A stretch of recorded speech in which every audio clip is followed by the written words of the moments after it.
कल सीएम रेखा गुप्ता के ऊपर जो हमला हुआ, खिमजी नाम के व्यक्ति ने किया, उसकी सीसीटीवी वीडियो भी सामने आ चुके हैं।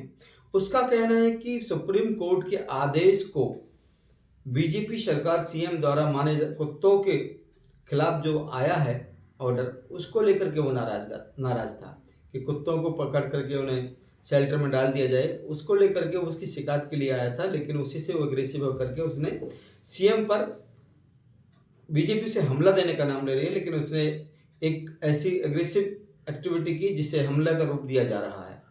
इससे पहले भी ये कोई नई बात नहीं है, दिल्ली के सीएम पर हमले हो चुके हैं, यानी कि दिल्ली के जो सीएम रहे हैं, इससे पहले आम आदमी पार्टी के संयोजक और दिल्ली के पूर्व सीएम केजरीवाल पर कई बार हमले हुए। जब हमले होते थे तब विपक्ष का कहना होता था कि वो उनकी उससे नाराजगी है, लेकिन आज वही विपक्ष सरकार में है, जब उनकी सीएम पर इस तरह की कुछ घटना हुई है तो उसको आम आदमी पार्टी का ही कार्यकर्ता बताया जा रहा है बीजेपी के द्वारा। तो ये बीजेपी और आम आदमी पार्टी की आपसी पॉलिटिकल वॉर है, जिसमें एक दूसरे को सही गलत ठहराने का पब्लिक के बीच में मैसेज दिया जा रहा है कि सीएम गुप्ता बोल रही है मेरे ऊपर हमला नहीं, दिल्ली की जनता के ऊपर हमला है। लेकिन आम आदमी पार्टी बोल रही है कि जिसने भी हमला किया है उसके ऊपर कड़ी कार्रवाई होनी चाहिए।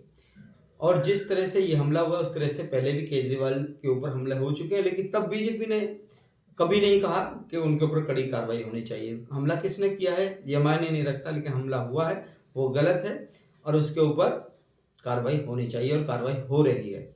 अब क्या निकलेगा, क्योंकि उस लड़की की जो माँ है वो कह रही है कि वह लड़का दिमागी रूप से बीमार है, दिमागी रूप से बीमार है। तो ये भी बात देखने को मिलेगी कि क्या वो लड़का सही में दिमागी रूप से बीमार है या फिर ये किसी साजिश के तहत इस तरह की घटना को अंजाम दिया गया है।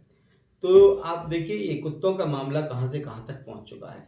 सुप्रीम कोर्ट ने कुत्तों को पकड़ने का आदेश तो दे दिया, लेकिन उनको रखने रहने खाने की व्यवस्था पहले से नहीं की गई। तो कैसे होगा? 8 लाख कुत्ते हैं दिल्ली के अंदर, उनको कहाँ रखा जाएगा, कौन खिलाएगा, वो बजट कहाँ से आएगा? क्योंकि इंसानों को रहने के लिए तो कुछ मिल नहीं रहा है, क्योंकि दिल्ली में 3 लाख लोग रोड पर रहते हैं जिनके पास अपने घर नहीं है। जब सरकार कोर्ट आज तक उनको घर नहीं दे पाई तो इन बेजुबानों को कहाँ से देगी, कहाँ से खिलाएगी? सवाल तो उठेगा, क्योंकि सुप्रीम कोर्ट को भी पहले सोचना पड़ेगा। आदेश देने से, पेपर पर लिखने से नहीं होता है, प्रैक्टिकल लाइफ में उनके लिए आपको व्यवस्था करनी पड़ेगी।